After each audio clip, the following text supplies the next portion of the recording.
नमस्कार मंडळी, कसे आहेत सगळे? मस्त मजेत ना? तर आम्ही पण मस्त मजेत आहे.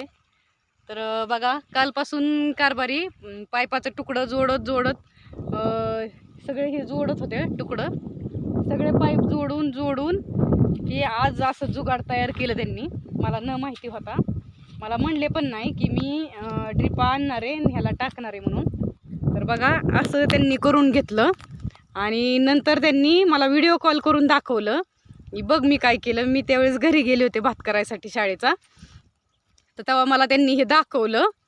तर त्यांच्या चेहऱ्यावर जे आनंद होता ना, वेगळाच होता आजचा. कारण त्यांचं असं हे झालं की कालपासून जे मी तुकडं जोडतोय पाईपाचं, मी त्याचं काहीतरी केलं, त्याचा काहीतरी उपयोग झाला. त्यामुळे त्यांना लय आनंद झाला होता आणि त्यांनी त्या आनंदाच्या भरात मला व्हिडिओ कॉल करून दाखवलं. तर बघा, आत्तासुद्धा तेच करतात. इकडं जोडायचं चालू आहे. गोट कांद्यावर आता घेतलंय, इकडं मेथीच्या भाजीवर लावलेलं आहे. आणि आता म्हणले सगळीकडेच करून घेतो असं, म्हणजे आपल्याला कांदा पण तिकडं भिजवायला लागते, धावपळ होती दोघांची.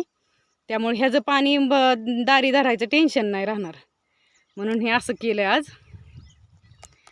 तर मंडळी, यावरून एवढंच कळतं मला की काम करायचं तर स्वतःच्या क्षेत्रात करायचं. कारण दुसऱ्याच्या दरबारात तुम्ही किती जरी काम केलं तरी तिथं फक्त नोकर बनू शकताय तुम्ही, पण मालक नाही. बरोबर ना?